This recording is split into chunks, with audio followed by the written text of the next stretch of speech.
What's the problem with import guitars, specifically guitars made in Asia and imported to the United States and other places? Today I'm going to break down for you the inherent risks that come with that type of manufacturing and shipping that affects the final instrument. Stay tuned.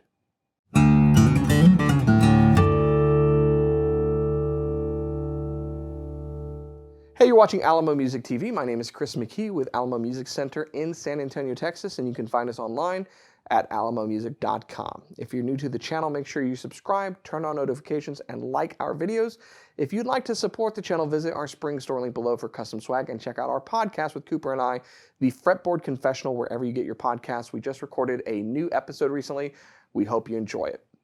So let's talk about import guitars. Now, a lot of people will tend to crap on a guitar simply based upon its country of origin, and I'm not intending to do that with this video. But we recently released a video talking about some Fender Paramount acoustics, and a viewer sent me a very thoughtful email asking some questions about experiences that he had had with import guitars, and it got me kind of thinking about some inherent risks that are associated with this type of manufacturing. Now, I made an offhanded remark kind of as a bit of a joke in that video about the Fender Paramounts that people have a problem with guitars made in China while being on their iPhone, which is made in China. and some people called me out. It was kind of an offhanded, kind of a joke remark, but they were saying, well, there's not like a made in the USA iPhone yet. Versus there are options. You can have a guitar made in Europe or a guitar made in the United States or Mexico or in Indonesia or China or Korea and so forth. And I agree. It's not a one-to-one sum. And it goes beyond that because when you look at electronic goods that are made overseas, they're circuit boards and batteries. And true, you can have cheaper components and you can have nicer components, but at the end of the day, once they are in their final state, for the most part, except for batteries and maybe a few other things, they're in their final state. That's not the case with anything that's made of wood.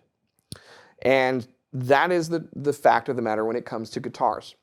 So let's talk about what I've seen in my time working in the music retail business, the guitars that have come in from various manufacturers, and what's going on when a guitar is built overseas that affects the final outcome of the instrument that you get.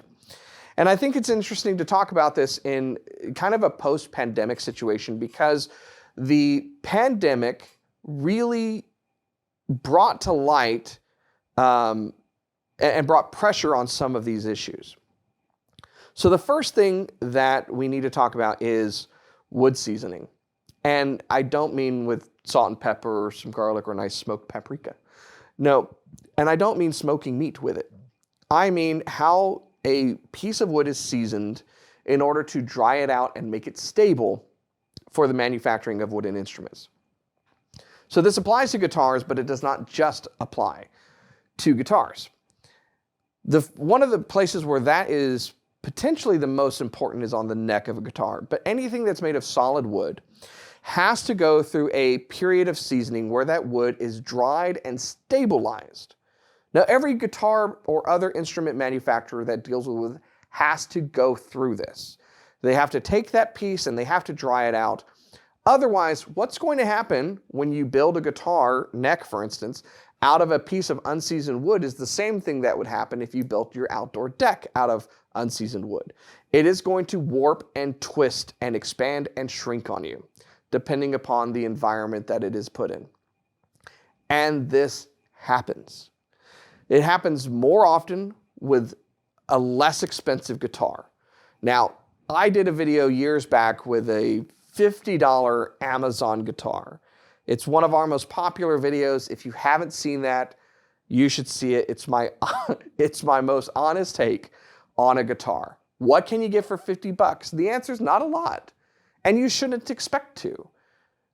It's a weird expectation to have that a manufacturer can source the materials, manufacture a product, ship it halfway around the world for you to purchase for $100 less. That's a lot of price pressure on components and manufacturing and shipping. And keep in mind that whatever that final instrument is has to have a profit margin for the company selling it or for the dealer that's selling it, if it's sold via retail versus wholesale. There's a profit margin built in. So if you go on Amazon and you see a guitar for $100, there's a profit margin built into that, which means they had to figure out how to make that guitar and ship it for probably $50. That's difficult to do. Shortcuts are made. One of those shortcuts is in the selection of the materials that are used. So when we're dealing with wood on lower priced guitars, maybe that wood's not seasoned. Now, I don't know of a single American manufacturer that doesn't season their wood, or a high-end guitar manufacturer or other instrument manufacturer that is building overseas, either in Asia or Europe or in South America or elsewhere. If you care about your final product and you're trying to make a really good guitar, you know you have to go through that. But here's what happens at the lower end. When a manufacturer, and why am I holding this Yamaha? Not because it exhibits any of these things, just because it's built in China. Okay, it's an import guitar. And it's a good illustration of something done right, actually. But if you take a guitar that's $150, $200 at this point, and then you increase demand like we saw during the pandemic, well, they have to get out a certain number of guitars from those factories. Is that wood going to have enough time to season and dry and become stable? Probably not. I think the more pressure there is on that aspect of the process, that manufacturing, the shorter that window is going to become. And we've seen it as a dealer. Where it normally happens is one of two ways. Well, it's three, actually. A guitar ships, it comes in, we get that guitar, and either out of the box or over the period of a week, the neck does one of three things. Sometimes all of them. It twists, so it literally will twist. Your bass and your treble will no longer have the same action. One side will buzz, the other side will have high action because the neck is literally twisting. Two, it'll warp. So you'll have really high action that's not correctable by the truss rod, because the truss rod's only adjusting the relief of the neck really over this period of time. But when the neck warps, it will also affect the angle of the neck. Or three, the neck shrinks and you have really sharp fret ends, and you can run your fingers up and down the side of the neck and you will feel the sharp fret ends. Now, if you've ever seen a guy who's played guitar for a number of years, been around for a while, he knows a few things because he's seen a few things. He walks into a guitar shop and he picks up a guitar. You might see him, you might even see me, do this. And he'll fill up and down the side of the neck, and he'll take it and he'll sight down that neck. And he's looking for twisting, and he's looking at the neck angle, and those are telltale signs. Okay? So that happens for two reasons. One, wood's not seasoned enough, and or it sits too long. We saw both of those things during the pandemic. We saw guitars coming out a little too quickly, built with materials that weren't being seasoned well enough. And there was not a particular manufacturer that I am calling out. I saw this affecting a lot of guitars. I saw some Yamahas, some like the least expensive Yamahas, dealing with that. It's very unusual, but I saw it during the pandemic. So it was either the wood wasn't being seasoned or they were sitting too long. So think about this. A guitar gets manufactured, it gets put into a box. Maybe it has a case, maybe it doesn't. Goes into a box. It goes on a truck, it goes into a shipping container. It gets loaded onto a ship, and it sails across the Pacific Ocean, where a few years ago, it then sat off of the coast of California, sometimes for months. Once it did get offloaded, maybe it sat in the docks for more months. That was the actual crisis that we were experiencing during the pandemic. And it affected all sorts of goods, not just guitars. But if a calculator sits in a crate for a long period of time, it's not rotting, it's not dealing with moisture and temperature and humidity changes from being on the ocean, or what it was experiencing when it was built versus what it's experiencing now. It's not drying. It's not dealing with any of that stuff.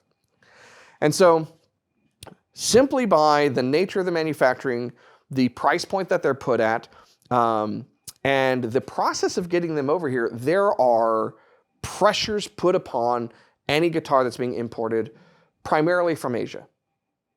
It's a shorter trip if something comes from Europe, and most of the things that come from Europe are at a higher price point anyway.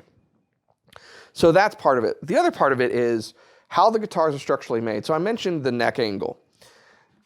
A guitar like this from Yamaha has a glued-in neck joint. Now, Taylor guitars long ago started bolting on necks. They felt it was an easier and better manufacturing process. They finally kind of got that to a point where they were doing the NT neck, which is kind of an engineering marvel, where the neck is bolted on. There's shims that are in there that can precisely change the angle of the neck and rotate it so that when that guitar leaves the factory, they can guarantee within thousandths of an inch that it is at the right angle relative to the bridge. This is something that is primarily unique to acoustic guitars, by the way, because if you take in a glued-in neck joint on an electric guitar that's off a little bit, you can adjust the bridge. You can't really do that on an acoustic guitar. It's glued in place. And by the way, if it's really, really bad, it'll affect an electric guitar too. But I digress. If you have something that's glued in like this, you have to nail that neck angle. Now, Martin guitars, they've recently come out with their SC body, which has a really cool design, sliding bolt-on neck, which I approve of. I think that's very cool. But most of their guitars are glued in, and the people that do that at the factory are the people that have the most experience to do that. If you are dealing with a workforce that is already paid less, that's why the guitars cost less, right? You know that, right? Your guitar costs less when it's coming from China because the labor costs less.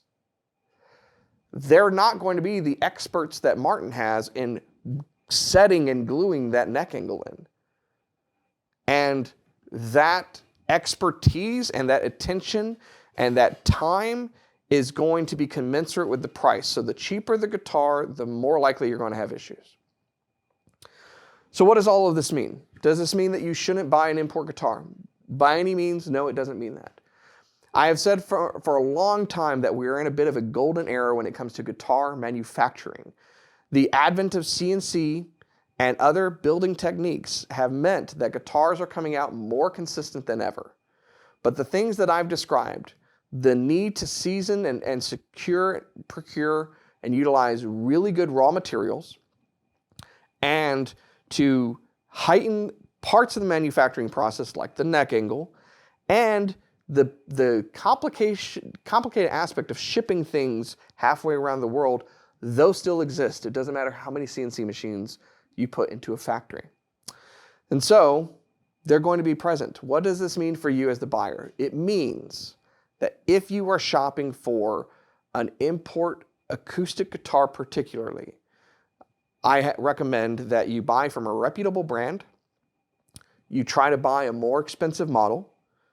More expensive doesn't always, but typically means that there was more time put into it. For instance, every Yamaha guitar over a certain price point gets a particular setup to it that other Yamaha guitars under a certain price point do not get. So look for a reputable model, a reputable brand, a little higher price point if you can afford it, and buy from a dealer that will support you after the purchase process is complete. Because we are inspecting instruments, we are trying to look at things as they go out and as they come in, and we are there for our customers because at the end of the day, we want you to play guitar. And you're not going to do that on a guitar that is terrible to play. And so that's my advice to you and an explanation of what's going on with the import guitar market. It's interesting to see. I think someday some of these will be, again, even more so kind of nailed down. But as long as the guitar is being made out of wood, some of these things are just going to exist as pressure is put upon that price point, that product category, and the process. So I'd like to hear your thoughts of experiences that you've had. Have you come across the things that I've mentioned? Have you worked in a music store and seen stuff come in, particularly during the pandemic, that highlighted some of these issues? Or do you think, you know what, they're perfectly fine and I've never had this? I'd love to hear your experience in the comments below. If you haven't done so, subscribe. What are you waiting for? Turn on notifications, like our videos, and keep coming back for more. I'll see you next time.